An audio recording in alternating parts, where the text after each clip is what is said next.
Hey everybody, Progress Texas Communications Director Chris Mosier here, presenting for you the first of an ongoing series of debates between Democratic candidates running for nomination for a variety of offices across Texas. In this case, more or less the marquee headliner, which is the choice between Dallas Congresswoman Jasmine Crockett and Austin Round Rock State Rep James Talarico for the U.S. Senate.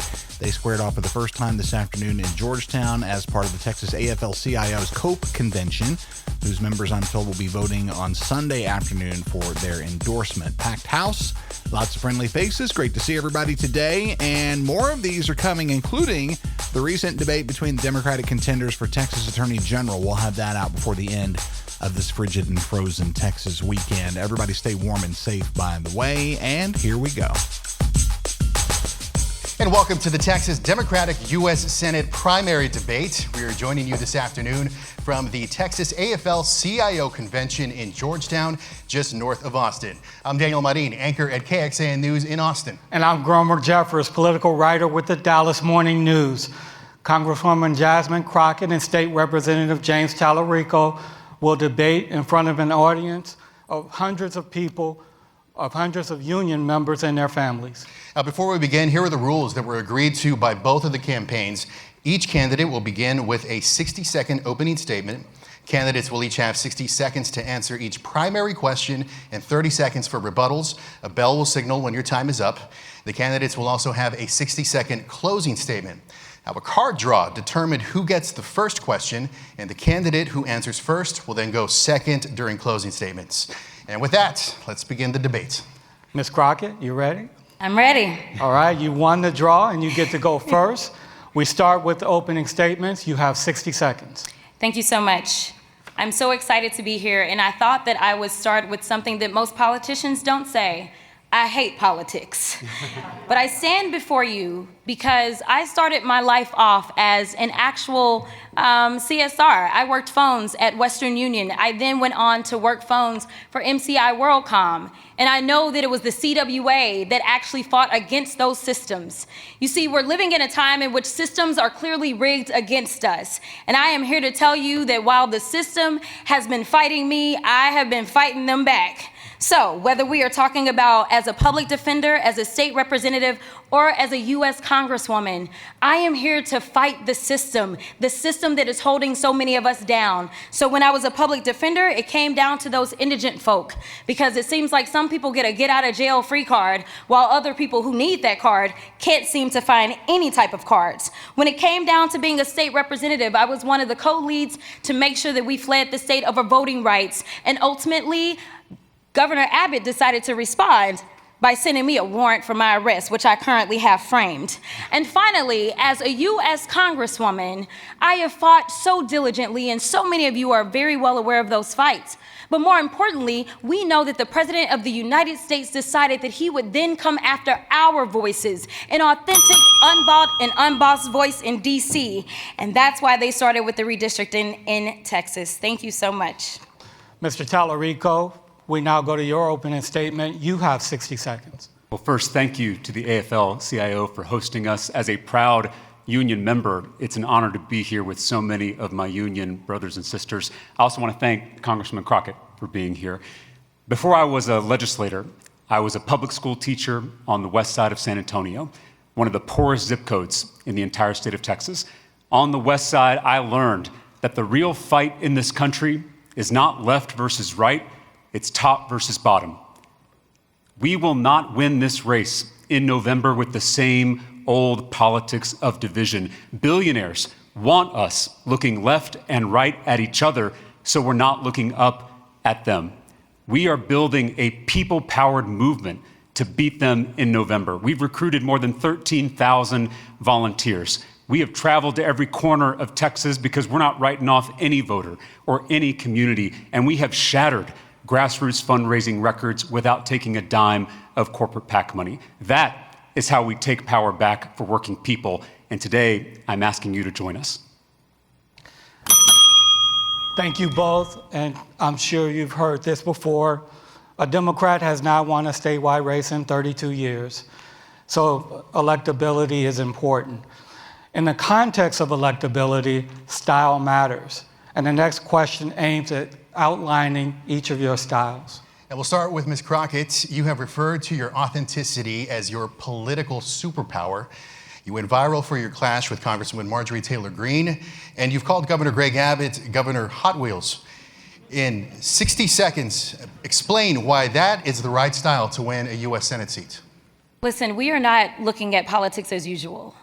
Just today, we just had another person gunned down in the streets in Minneapolis. And so for anyone that believes that we are going to be able to respond to this in a normal way, I think that they've got it wrong. But more importantly, when we talk about electability, how many of you have heard things like, we are the party of the educational elites? We've heard that over and over. We've heard things like, we are losing African American men. We are losing Latinos. We have heard these things. Right now, we know when we look at our polling, when it comes to working class people, I am leading by 20 points. We know that I am leading when it comes to African American men. We know that overall women are going to play a really big role in deciding who gets elected, and I am leading amongst women. So at the end of the day, when we look at the numbers are there. This is about whether or not we have the will, and right now, people are not happy with the Democratic Party.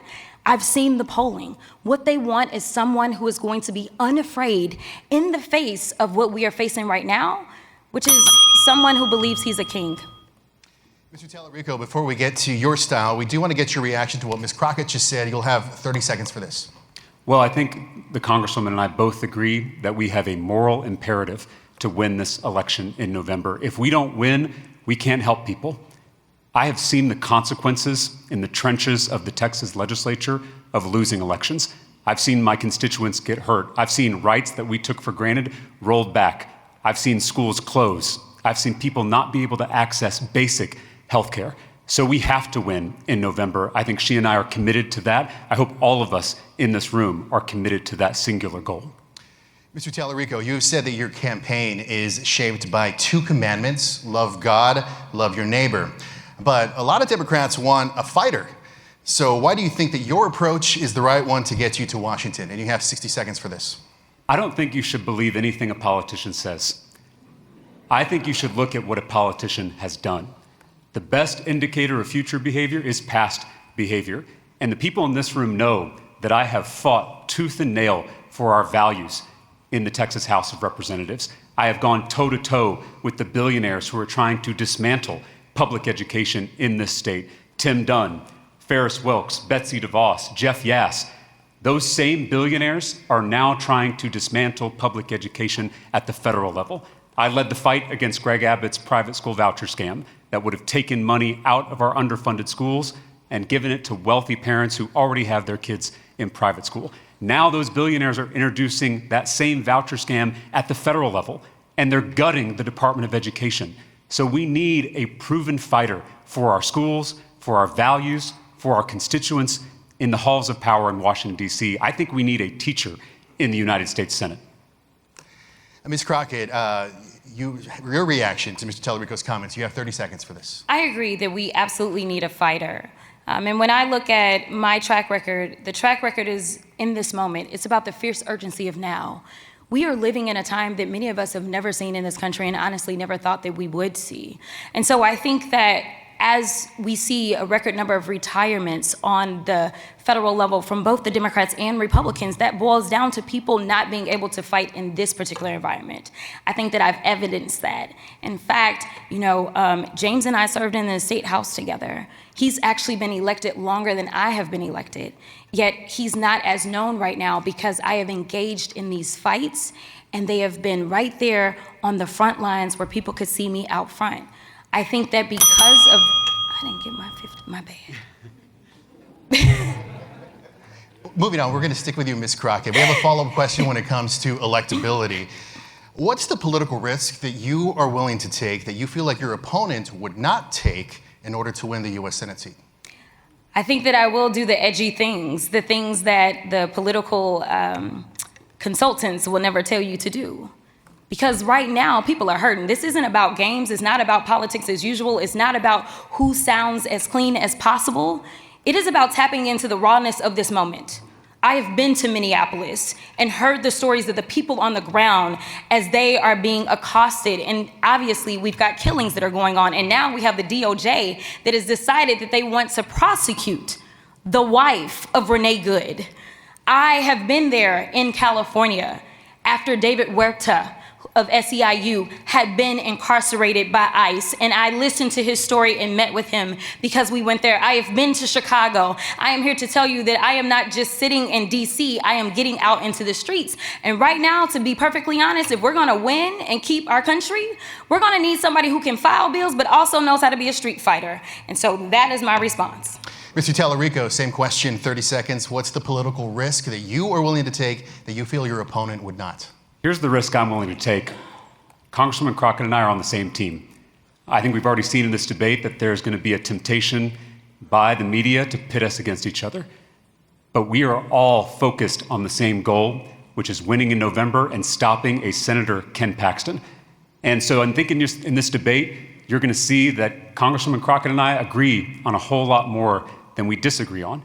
And that unity is a threat to the billionaires who want to pit us all against each other and who right now are running this country, running this economy, and we need someone who has stood up to those billionaires in our nation's capital.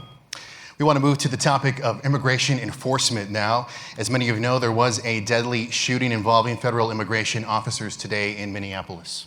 The House this week approved a spending bill that included funding for ICE. Ms. Crockett, you voted against the bill Thursday.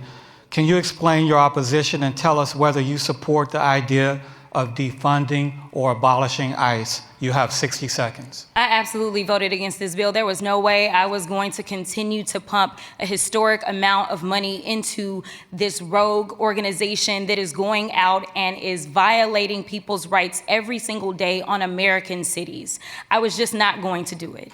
At the end of the day, right now, I think that we need to clean house from top to bottom. I ended up signing on to impeachment of Kristi Noem, as well as I call her Cruel Kristi. I signed on to that. But I don't even know, here's my big issue. Right now, we have an administration all throughout that is deciding, yes, these are the laws, but we're just gonna ignore them. They are not following the law. So why are we rewarding bad behavior? And that's basically what it is. This is the 5th highest funded military force in the entire world. And what are they doing? They're killing people in the middle of the street. They decided to execute a mother of 3 in broad daylight. I don't understand how we are sitting here and acting like this is normal. The only reason I'm trying to be respectful of the time. I do want to ask you, though, would you support abolishing or defunding ICE? We absolutely have to clean house. Whatever that looks like, I am willing to do it. Because if there are truly Proud Boys that are currently in ICE, that's a problem. All right. Thank you. Mr. Talarico, how would you vote on ICE funding measures, and do you believe ICE should be abolished or defunded? You have 60 seconds. ICE shot a mother in the face. ICE kidnapped a 5-year-old boy. ICE executed a man in broad daylight on our streets just this morning. It's time to tear down this secret police force and replace it with an agency that actually is going to focus on public safety. We need to impeach Kristi Noem. We need to prosecute agents who've abused their power. We have to haul these masked men before Congress so the world can see their faces. We should be cracking down on the cartels, not our communities. We should be prosecuting gang members, not small business owners. We should be hunting down human traffickers, not moms and babies. We need comprehensive immigration reform in this country. We need to remake this broken immigration system in our own image. And once we win a Senate majority, we will do exactly that. Just to be clear, though, would you, in 10 seconds, abolish or defund ICE? We have seen this historic increase in funding for ICE. That money has come out of our healthcare. So what I would say is that we should take that money back and put it in our communities where it belongs. Staying on the topic of ICE, with a follow-up question, Mr. Talarico, you'll have 30 seconds for this. One comment that you have made is that ICE should crack down on cartels. So what does cracking down on cartels look like to you? So we have a law enforcement agency that is going after American citizens, that's going after our neighbors, including our undocumented neighbors. There was a mom and dad up in DFW, the Vargases. They own a dry cleaners. They've had it for 20 years. They're beloved by their customers, by their community members. They raised a daughter who is now attending Texas Tech University. On their way back from Tech, after dropping her off, they were detained by ICE. If our law enforcement officials are going after the Vargases, that means they're not going after the cartels or rapists or murderers. And so I think whatever we think on this issue, we should have law enforcement focused on public safety. Ms. Crockett, a follow-up question for you. This week you proposed the Track ICE Act, Yes. which would require immigration-related flight data be released within 72 hours. Explain how this transparency would affect the way ICE operates. You have 30 seconds. I've had too many people call my office and not know where their loved ones are. I have too many people that don't know whether or not they are safe. And to be perfectly honest, I don't know that we can ever say that you're going to be safe in the hands of ICE. We know that right here in Texas at the Dilley facility, we know that they just found that there was a detainee that had been killed. They ruled that it was a homicide. That is the same facility that they took that precious 5-year-old to. It's the same facility that I plan to go and conduct oversight at on Wednesday with one of my colleagues. The sad part is that if I conduct oversight, I have to look at somebody like my colleague, LaMonica McIver, who is now facing 17 years in prison because she dared to do that. All right, this follow-up is for both of you. If elected senator, you will represent all Texans, many of whom support deporting undocumented immigrants. How do you balance your feelings toward ICE versus the Texans you will represent who support the enforcement we're seeing right now? Ms. Crockett, we start with you. You have 30 seconds. Yeah, as it relates to the enforcement that we see right now, let me be clear. They are supposed to do immigration and customs enforcement, not going after U.S. citizens, not going after people that are documented. That is not what they are supposed to do, but that is what they are doing. They are turning us into Nazi Germany by saying they're going to go door to door. They are going after people because of their accent or the color of their skin, because this Supreme Court gave them carte blanche ability to do so. So all we want ICE to do is to do what ICE was created to do, and unfortunately, that's not what they are doing. All right, thank you. Mr. Talarico, same question. How do you balance your feelings toward ICE versus the people you would represent who support deporting undocumented immigrants? You have 30 seconds. So my family is from the border. My mom grew up in Laredo, Texas. I feel like Texans understand this issue of immigration more so than people in other states because we live with it, both the benefits and the challenges. So what I've said is that our southern border should be like our front porch. There should be a giant welcome mat out front and a lock on the door. We can welcome immigrants who want to live the American dream. We can build a pathway to citizenship for those neighbors who have been here, making us richer and stronger, and we can keep out people who mean to do us harm. All right, well, this debate is being hosted by the Texas AFL-CIO, and some of their union members have some pre-recorded questions for the candidates. We start with one from Calvin Mackey, first business agent for International Longshoremen's Association, Local 24 in Houston. Here's the question.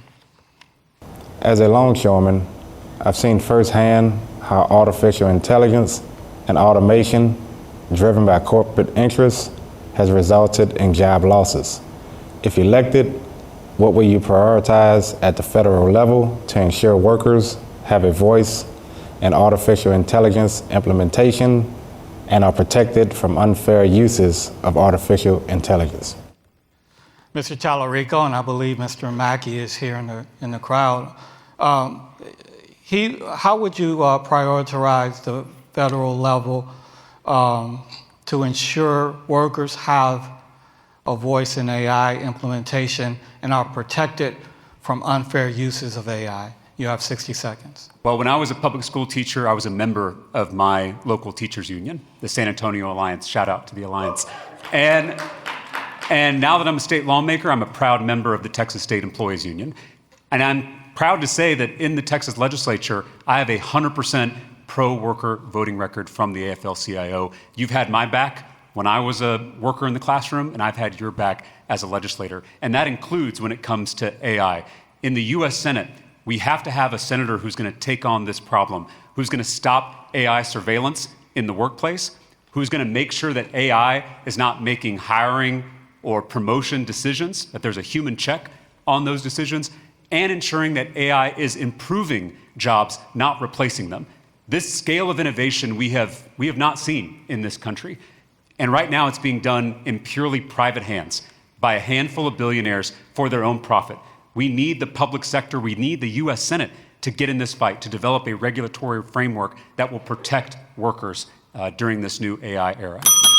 Thank you. Ms. Crockett, same question. What would you prioritize at the federal level to ensure workers have a voice in AI implementation and are protected from unfair uses of AI? You have 60 seconds. Thank you so much. So I currently serve in the AI caucus, and so we've been talking about a lot of things. In fact, there's a bill specifically as it relates to AI, not on the job side of it, that AOC has recently introduced, and this is around some of the dangers of AI. I think that number one, we have to confront the dangers and make sure that there are real parameters and limitations on it just from a general standpoint. Number two, as we look to our communities, we are going to absolutely have to protect our communities from these AI data centers that are being built everywhere, and we can go into that a little bit later, I'm sure, as we talk about some environmental stuff.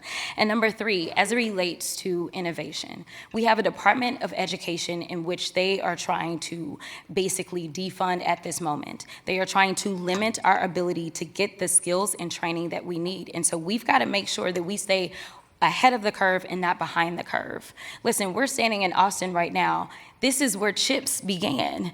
My predecessor actually was the one that did the CHIPS and Science Act. And so we know that there is a place for workers for sure when it comes to innovation. But the idea that you can only have one or the other is wrong. And so we have to make sure that we are protecting workers every step of the way to make sure that they are not being replaced by automation. Ms. Crockett, let's stick with you and let's talk about the data centers in this follow-up question. Texas is becoming a hub for AI data centers, which can drive up water demand and utility bills. So how do you ensure the Texans get the benefits of AI without paying higher costs for water and electricity? You have 30 seconds for this. Yeah, it's not even just the higher costs. Those are actual issues that we're going to have to deal with, but it's also the supply. Right now, we're dealing with the fact that there's a winter storm right here in the state of Texas.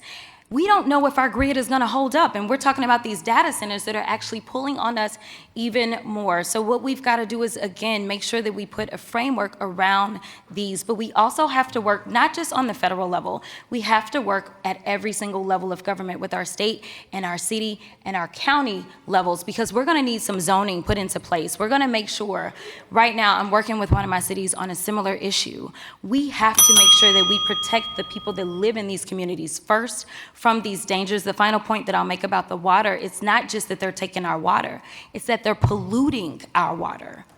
Mr. Talarico, 30 seconds for the same follow-up question. How do you ensure the Texans get the benefits of artificial intelligence without paying higher costs for electricity and water? I mentioned in my opening statement that I've traveled every corner of this state. I was up in Amarillo, Texas, for a town hall, and I stayed to the very end, meeting with every single member of the community. I can't tell you how many times I heard about the data center being built in Amarillo, and it was done without the consent of the community. And so in the US Senate, I will fight to make sure that these AI companies pay for their own energy and they don't pass it along to consumers. And I'll make sure that we work on sustainable water infrastructure, because Texas is running out of water and these data centers are exacerbating that problem. And so we should tax these companies, we should tax these technologies to pay for that kind of infrastructure. Let's go ahead and switch topics now. In our polling, Texans, like many people across the country, say that the economy is their number one concern. So with that in mind, we would like to ask your position on a few economic issues. Mr. Talarico, are you in favor of increasing taxes on billionaires? Absolutely. So is there an income level you would consider raising taxes to pay for needed services? I absolutely think that billionaires need to pay their fair share in taxes. Right now, 3 men own as much wealth as the entire middle class: Elon Musk, Mark Zuckerberg, and Jeff Bezos. Elon Musk is about to become the world's first trillionaire.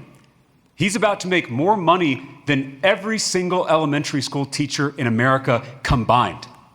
Do we really think that one man is worth more than every elementary school teacher?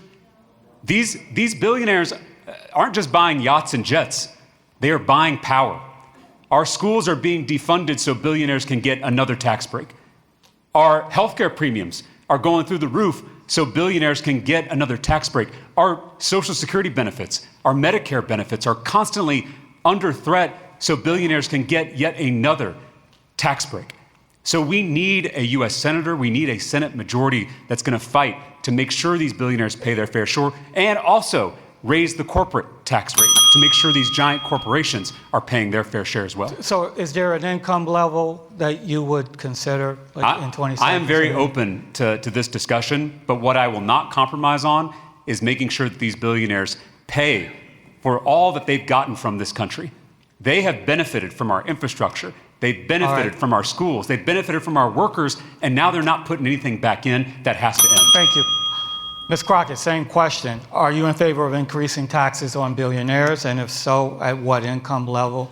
You have 60 seconds. Absolutely. We absolutely need to increase the tax rate. And frankly, I voted against the big ugly bill, specifically because it was all about giving these extraordinary tax breaks while at the same time defunding Medicaid and Medicare to the tune of almost $1 trillion that has been pulled out of the healthcare ecosystem. And even when they pulled that money out of the healthcare ecosystem, unfortunately, it still was not enough to satisfy all the goodies that they gave over to the billionaires. So do we have a framework of how to do this? We absolutely do. The last time that we balanced the budget was when Clinton was in office. And so I think that we need to just go ahead and do what we know works. We need to go back to the tax rates that were in place when Clinton was in office, and we were able to balance our budget while also being able to have people that had access to food, access to education, and access to health care.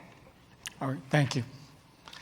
A follow-up on the economy now. Affordability is another big concern. Ms. Crockett, in 30 seconds, what is one policy that you would prioritize to bring down costs for Texans? If I had to go with just one, it would be tariffs. We have to roll back these tariffs. Right now, we know that our farmers and ranchers are filing record-breaking bankruptcies in this moment because of the trade policies. We know that when we look at the Port of Houston, that is presenting a problem for them. We know that Texas is actually the top exporting state in the entire country. We also know that our small businesses are shuttering their doors, as well as even some of these larger corporations that are employing a lot of folk that are sitting here specifically because of the tariffs. I was just in Amarillo with Tyson workers right now, and right now they are shutting a plant, or they are actually relieving 1,700 people of their jobs because of these tariffs, in which we don't have our ranchers being satisfied. All right. Thank you. Mr. Talarico, a follow-up for you. Would you support a universal basic income for all Americans? You have 30 seconds. I'm very encouraged by some of the results from pilot programs of universal basic incomes. I was born to a single mom who worked overtime at a hotel to provide for me. I was a teacher who was underworked, or overworked, I should say, and underpaid. And I know what it means to carry the weight of student debt and medical debt. It's why I have fought so hard in the Texas legislature to take on special interests and lower costs. Again, back to my point, look at our records. I've passed bills to lower the cost of prescription drugs. I've passed bills to lower the cost of childcare. I've passed bills to lower the cost of housing. That's what we need to do at the federal level in the U.S. Senate. Ms. Crockett, same question for you. Would you support a universal basic income for all Americans? You have 30 seconds. So again, there's plenty of studies that are still out there, but right now I'm a proud co-sponsor of raising the wage. At the end of the day, the one thing that I hear from most people is that they are frustrated because all of their costs are going up, but their wages are going nowhere. And so I think that if we address that first and foremost, I think that a lot of the inequities and a lot of the harm that is being inflicted on Texans and frankly everyone in this country, they would start to feel some relief. At the same time that all costs are going up, wages are stagnant, and we know that the corporate bosses are experiencing record bonuses that they are being paid by their corporations. Before we move on, let me go back to Mr. Talarico. So if we can get an answer to a question, what's one policy that you would prioritize to bring down costs for Texas? I'll actually give you a few. So I agree with Congressman Crockett. If we're going to lower costs at the grocery store, we've got to repeal the Trump tariffs. But if we're going to lower the cost of health care, we've got to put caps on more life-saving drugs and bring down those prices. And to reduce the cost of childcare, We got to finally provide universal early childhood education to every single child in this country. Last one, to lower the cost of housing, we should ban Wall Street from gobbling up our housing stock in this country. All right, thank you. We want to go to another question for both candidates from a union member. Cheryl Eliano comes to us from Killeen. She is the District 10 National Vice President of the American Federation of Government Employees. Here's her question. The past year has brought a lot of uncertainty to federal workers, many losing their jobs due to the executive orders barring collective bargaining. If elected, what 3 things would you do to support federal employees? All right, Ms. Crockett, we'll begin with you. Ms. Eliano asks, what 3 things would you do to support federal employees? You have 60 seconds. Yeah, so shout out to AFGE and all that you've done. As a member of the Oversight Committee, we definitely were fighting hard against this collective bargaining issues that this administration decided to usher in. So number one, as it relates to the executive orders, we have partnered with different organizations that were filing lawsuits, because most people don't realize that we as members of Congress can't bring the lawsuits ourselves. So we've partnered with organizations to make sure that we could get your stories out there and get some folk as plaintiffs to sue this administration. And thankfully, organizations like Democracy Forward have been very successful. You know, we know that there were a lot of people that were told, wait a minute, you're kicked off the rolls. And then ultimately what happened is, well, they had to be brought back because of court order. There at least is one branch of government that has not necessarily fallen apart. Number 2, we need to make sure that we actually instill laws that are the exact opposite of the executive orders. The biggest issue that we have right now, though, is even when we are writing laws and even when they are passed into law, is the lack of enforcement. And so at this point in time, we are going to have to exercise more oversight over these agencies. 10 seconds for your third point. The third point, we are going to have to exercise oversight over these agencies, as well as make sure that we just empower our unions, because union busing has been another one of those agenda items for them. And so the more powerful our unions are, the better that the unions can fight for the actual workers. All right, Ms. Crockett, thank you very much. Mr. Talarico, same question for Ms. Eliano. What are the 3 things that you would do to support federal employees? You have 60 seconds. Yeah, and we shouldn't call them federal employees. We should call them what they are, which are public servants. They are signing up to do difficult jobs serving this country. And instead of disrespecting that service, we should honor it. So the 3 things I would do is 1, reverse all of the DOGE cuts and reinstate those employees. 2, make sure that we're raising their wages so they're paid what they're worth. And then 3, make sure that we protect their right to organize and right to collective bargain.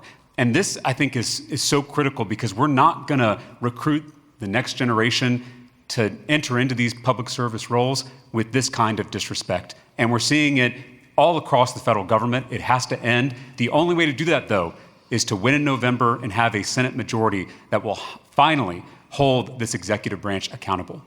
Mr. Talarico, thank you very much. We want to switch now to another topic, raising concern for Texans. You all have already touched on it, but let's go ahead and go in depth on skyrocketing healthcare costs.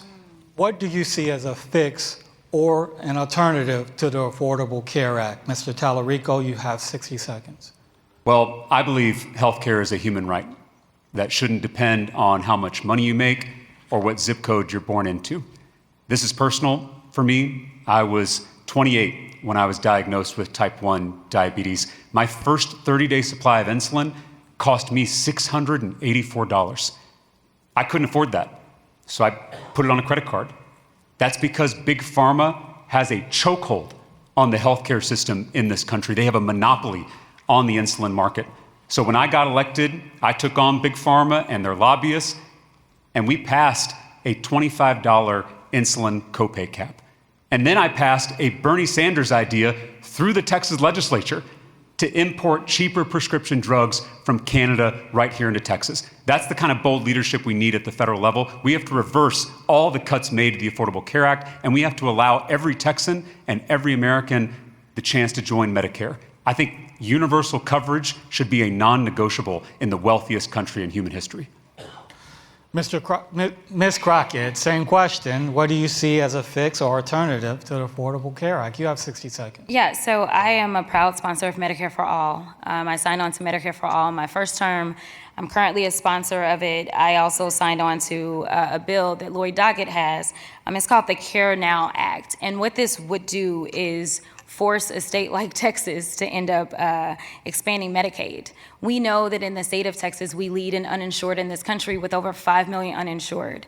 What we've not talked about enough is how many Texans are actually on the Affordable Care Act and how they are impacted by these tax subsidies that were rolled back or allowed to expire in January. I was proud to say that while the Democrats are in the minority, we were able to go ahead and force through a vote in the House on extending those tax subsidies for 3 years. But that's basically a Band-Aid. And frankly, we were able to get that out of the House, but we are still waiting on the Senate to act.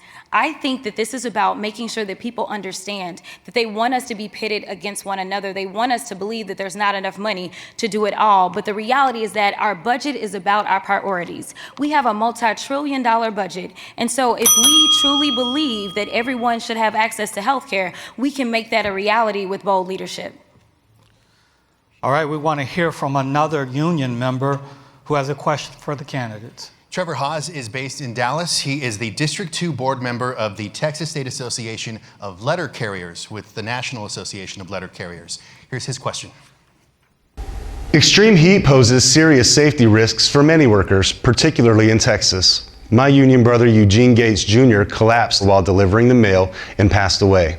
What will you do, if elected, to help pass meaningful federal legislation to require rest breaks and heat safety protections? Ms. Crockett, we'll begin with you. How would you help pass federal legislation to require rest breaks and heat safety protections for workers? You have 60 seconds. I've been working specifically tirelessly on this particular issue. Eugene Gates was my constituent. And I will just say that I've worked tirelessly, and thank you so much to the Letter Carriers Union because they jumped to it very quickly to make sure that I had as much information as I needed in that moment to make sure that we could hopefully prevent immediately another unnecessary death of another letter carrier. So ultimately, I worked with the local. We made sure that some of the things that they were not allowing them to do that historically they had allowed for, say, such as starting their routes earlier, making sure that they had some water breaks, making sure if people needed to work once the sun went down, that we immediately got to that.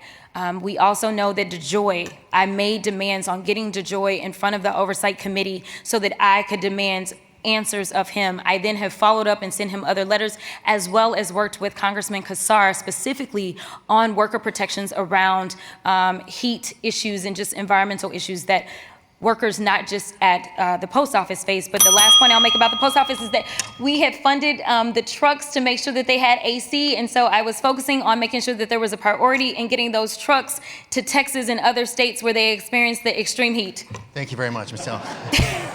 Ms. Crockett. All right, Mr. Talarico, 60 seconds to answer the same question. How would you help pass federal legislation to require rest breaks and heat safety protections for workers? Well, I want to give a wonky answer. We should abolish the filibuster in the U.S. Senate so that we can actually pass these kinds of bold pieces of legislation that are going to protect the rights of workers. Again, always look at our records, because at the state level, I fought tooth and nail against the Death Star bill that robbed workers of their ability to have basic water breaks in the extreme heat. And so that's exactly what we got to do at the federal level. Workers are under attack. And by the way, these Republican extremists who are pushing these kind of bills claim to be devout Christians.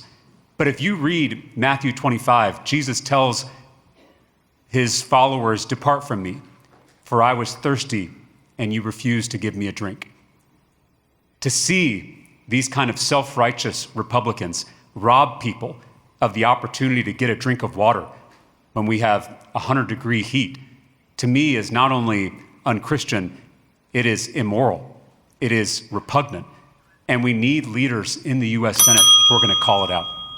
All right, you mentioned the filibuster. We plan to talk about that later in the debate, but let's go ahead and talk about it now. Ms. Crockett, your thoughts on abolishing the filibuster? Yeah, we've got to do something. again, they make excuses for everything that they want to make excuses for. When we look at the big ugly bill that was passed in reconciliation, that is a filibuster carve-out. The reason that we are experiencing the redistricting throughout the country right now is because when we broke quorum in 2021 and Nancy Pelosi was able to pass the Freedom to Vote Act as well as the John Lewis Voting Rights Advancement Act, they were held up because of the filibuster in the Senate. I don't understand what is more important than making sure that people have access to the democracy, have access to representation. And right now we're holding our breath to see whether or not the Supreme Court is going to fully gut what is currently left of the Voting Rights Act. And so I think that for very fundamental things, we definitely have to start there. Listen, I work in DC, so let me tell you something. There are not a lot of people on the Senate side that are going to say, hey, yes, let's do it. But I do think that we can get somewhere if we focus on looking at historically the fact that they have had these carve-outs, and we need to make it for, at a very minimum, our fundamental issues. Well, let's turn to foreign policy. Ms. Crockett, I have a question for you.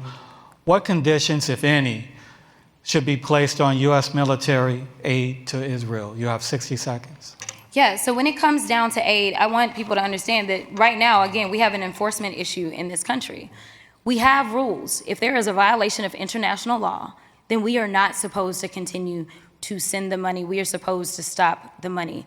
Right now, our issue isn't whether or not we're writing enough laws. Our issue is whether or not we are actually going to enforce them.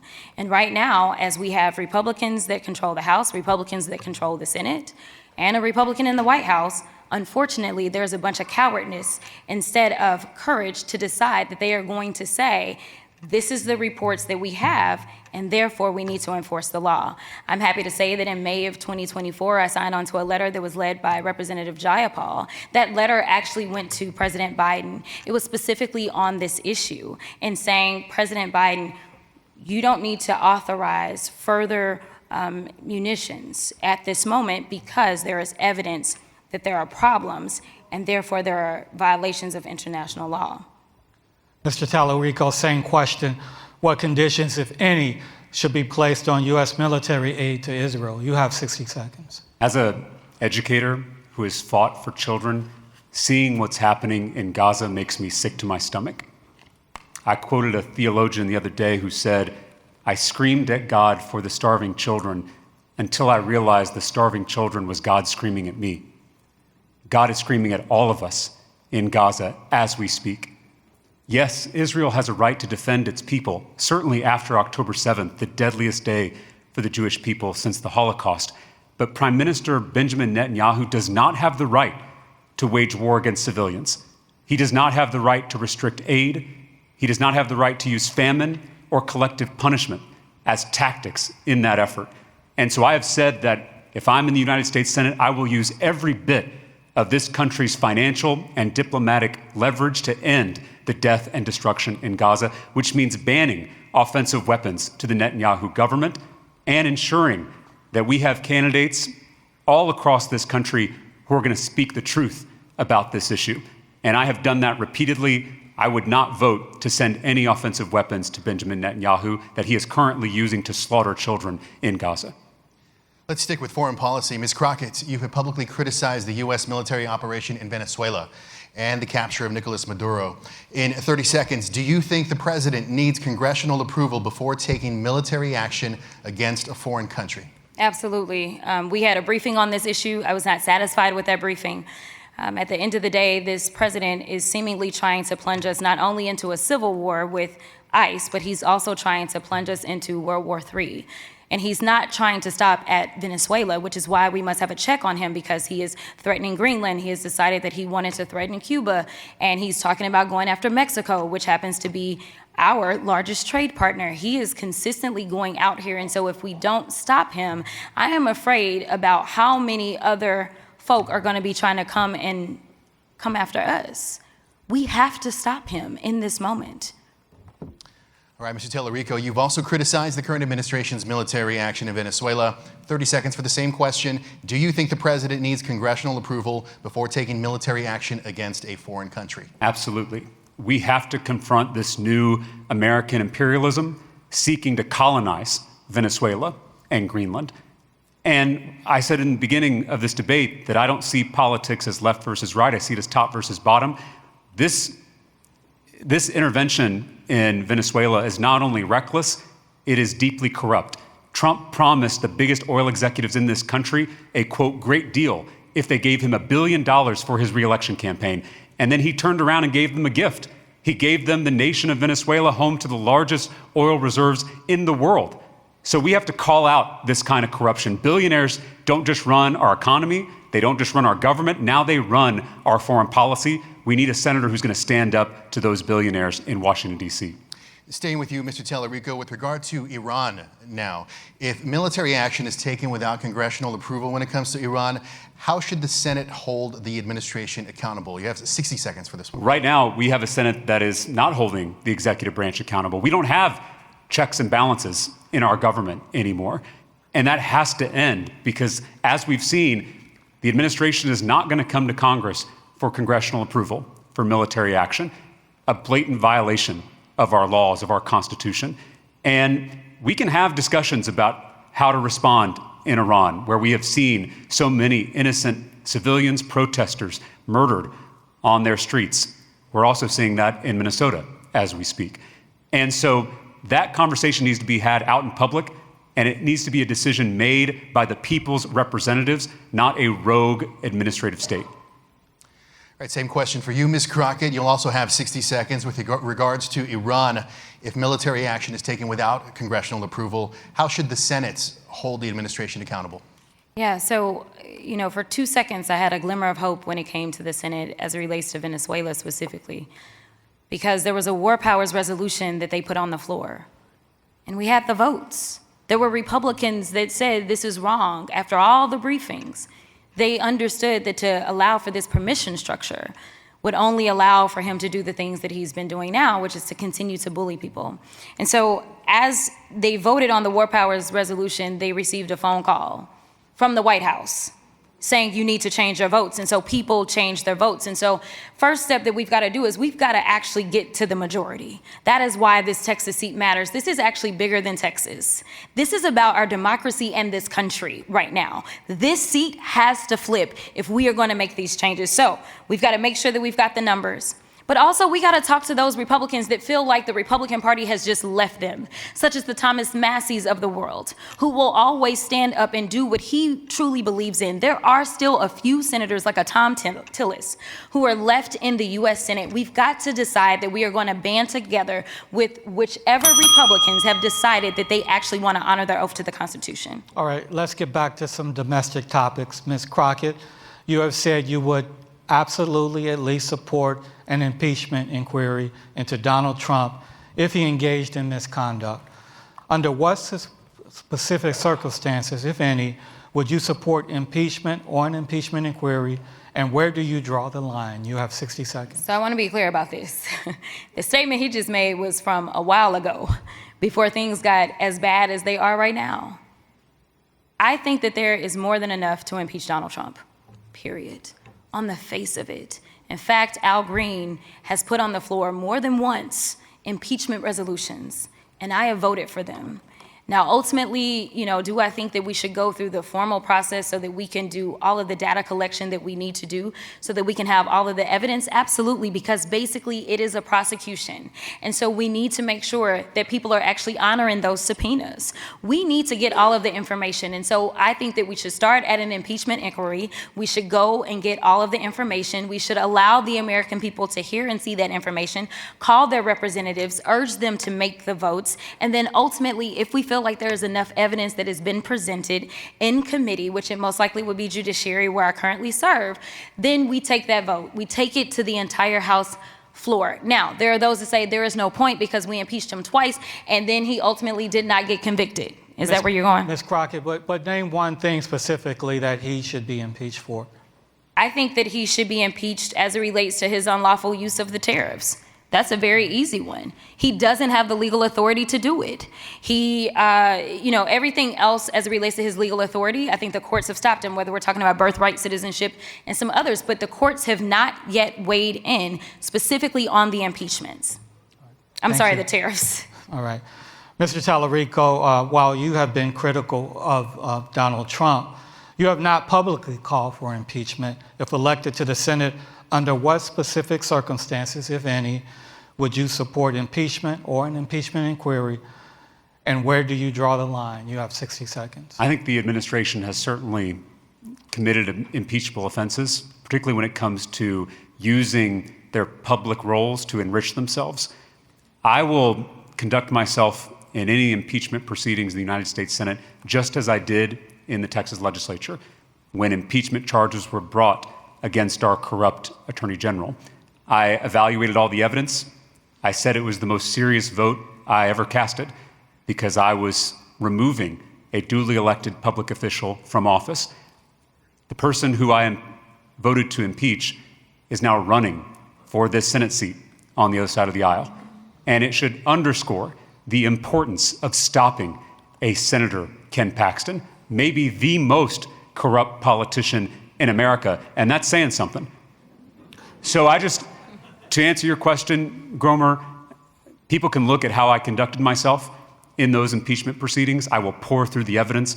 I will treat it with the utmost seriousness, and I will vote my conscience, and I will do my duty. And I believe I heard you say something about enriching himself financially, but be specific. What's one thing you would vote to impeach? Gromer, I'm not going to articulate articles of impeachment here at a political debate, but if those charges are brought in the U.S. House and they come before the U.S. Senate, I will carefully evaluate them, I will weigh the evidence, and I will do my duty as a U.S. Senator. Let's talk about the U.S. Supreme Court now. Ms. Crockett, you have co-sponsored legislation to expand the Supreme Court. You argue that the court has been politicized and no longer reflects democratic accountability. In 60 seconds, what specifically led you to that position? Yeah, so there's a couple of things. Just to give a little bit of history on the expansion of the court has been expanded a total of 7 times in the history of this country. The last time that this court was expanded was 150 years ago. Our country has actually expanded a little bit faster than the court has. So that's number one. We also know, because of the games that were played in the United States Senate, we know that all 3 of these justices that he got to appoint, he shouldn't have gotten 3 appointments. We also know that we have seen continuous conflicts of interest, and yet they are not removing themselves from those cases. We've seen, whether we're talking about Clarence Thomas or others, them continuing to preside over those cases. And so along with expanding the court, I think that we have to look at the other things that I've worked on as a member of the Supreme Court Task Force. We have to look at making sure that there's a term limit so that hopefully our Supreme Court justices can keep up with the times of the people and what is going on in our country. We also need to make sure that there is some type of ethics that this court has to abide by, because unfortunately this is the only court in the land that does not have a rule of ethics, and there is only one body that oversees the courts, and that is the United States Senate. Mr. Talarico, the Supreme Court, you've spoken about restoring trust in institutions and the rule of law, but you have not publicly endorsed expanding the Supreme Court. You'll have 60 seconds for this. If elected to the Senate, would you vote to expand the court, and why or why not? I've rolled out a comprehensive anti-corruption package, which includes overhauling the Supreme Court. I'm open to court expansion proposals. I think term limits for Supreme Court justices can do just as much good to reduce the partisanship when it comes to these vacancies and help to have more evenly distributed appointments across administrations. And I agree with the Congresswoman that we have to have a basic code of ethics applied to the court, because we have seen that billionaires don't just buy members of the executive branch, including the President of the United States. They don't just buy members of Congress in the House and the Senate. They also buy Supreme Court justices. So if we're going to be serious about tackling corruption, it needs to apply to all 3 branches of government. And I encourage folks to check out my comprehensive anti-corruption package, which we detail on our website. And just to be clear, you said that you're open to expanding the court, but you're not committing to voting yes on expanding? It depends on the proposal. I think what people know, based on my time in the legislature, is I'm a policy wonk. And I know in these kind of back and forth with media, they want a yes or no answer. It depends on what's in the bill. But I'm very open to court expansion proposals. All right, let's talk about campaign finance. Mr. Talarico, you have criticized the political influence of billionaire mega donors.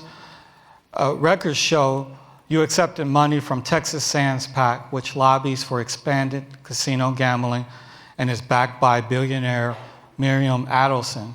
Can you explain the exception that was made there? You have 60 seconds. Yeah, I've never taken a contribution from Mary Matelson, never met her, don't know her, don't plan to meet her. But I do support legalized gambling in Texas. I think it's good public policy. I think it'll bring good jobs. I think it'll bring desperately needed tax revenue into our Texas public schools. We rank 43rd in the nation in per student education funding. And I think we're losing business to Louisiana and Oklahoma. That business can be brought back here to Texas to help fund our Texas public schools. All right. Ms. Crockett, campaign finance records show you have accepted donations from PACs and companies like Lockheed Martin, Blue Cross Blue Shield, and JP Morgan. In 60 seconds, how do you keep corporate donations from influencing your vote? Yeah, so it's interesting that you brought up the corporate PAC money on the state level. Unfortunately, on the state level, there are no limits. On the federal level, there are limits, and I know that you specifically pointed to Miriam Adelson because she's the person who allegedly is tied into this PAC. And I just want to say that, number one, we have actual limits, so our limits have been $5,000. Number two, that money has not come from an individual, especially someone who is believing that Trump should have a third term. Instead, this money has come from the employees.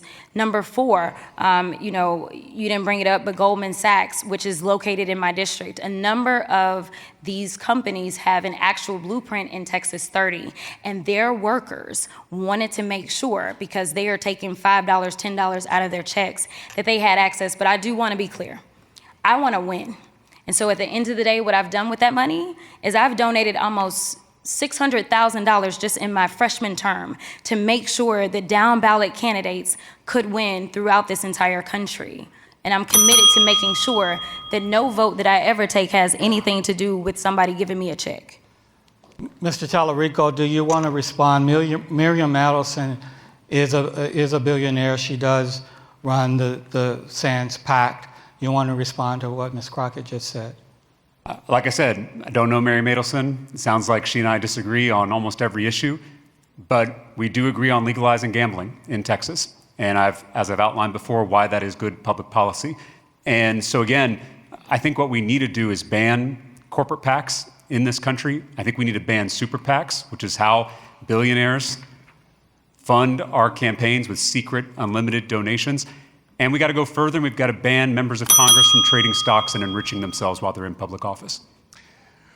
I'll say, Ms. Crockett, a follow-up question on this topic. You have 30 seconds. In polls, voters across Texas have voiced frustration with what they see as corruption and special interest influence in Washington. You are in Congress now, so how would you respond to voters who believe the system is rigged? I agree. I'm running for the United States Senate because I think that it's time for us to do our best to try to unrig this system. Listen, I'm not a likely story. I didn't come from a family where everybody thought that I was going to end up in politics. And frankly, as I started this off, I said that I hate politics. At the end of the day, we need to do things like you were talking about the enrichment issue as it relates to Donald Trump. Donald Trump has enriched himself to the tune of $1.4 billion since he has been in office in violation of the emoluments clause of the United States Constitution. That's just in this term. All right, we're tight on time. Let's move to Mr. Talarico. A 30-second follow-up question for you. You've touched on themes of moral leadership and restoring accountability and trust in government. If elected to the Senate, what specific anti-corruption measures would you prioritize, and how would they be different from what Washington has already promised but failed to deliver? Well, I've already outlined some of them: banning corporate PACs, banning super PACs, and banning members of Congress from trading stocks. I also think we need to ban forms of corruption that don't involve money. I think we need a national ban on gerrymandering across every state in this country. I think we need to overhaul the Supreme Court, which we talked about earlier. I think we need to pass term limits so people aren't making a career out of public service. And I think we can require, through federal statute, that every member of Congress hold at least one annual town hall in their districts so their constituents can hold them accountable. That's the kind of anti-corruption package that can restore people's faith in this system. All right, thank you very much. Those are our questions, but the debate's not over yet because we want to move to closing statements. Mr. Talarico, you have 60 seconds. Well, thank you again to the AFL-CIO, and thank you to my friend Congresswoman Crockett for being here. And I just want to thank you all for being committed to this cause of flipping Texas and changing the politics of our state. I got into this because of my students. I got into the classroom in the fall of 2011 right after the state legislature cut $5 billion from our schools. I had 45 kids in one classroom. There weren't enough desks for all those kids, so I had students sitting on the air conditioning unit. It's unacceptable. And that's why I ran for the state legislature. It's why I flipped a Trump district that no one thought was winnable by bringing people together to change this broken, corrupt political system. And that's exactly what we can do in this race in November. We have a moral imperative to win. And I know all of you are committed to that cause. All right, Ms. Crockett, 60 seconds for your closing statement. One of the things that you said just a minute ago was a lot of people feel as if the system is rigged. As someone who has seen up close and personal how badly things are working in DC, I have been fighting on the front lines in this corrupt administration. I am willing to take the chances that frankly most are not willing to take. I unfortunately have law enforcement that has to be with me all the time because of the death threats. I'm not telling you that so that you can send me your prayers. I'm telling you that because whoever goes to the United States Senate is going to have to be ready for real war.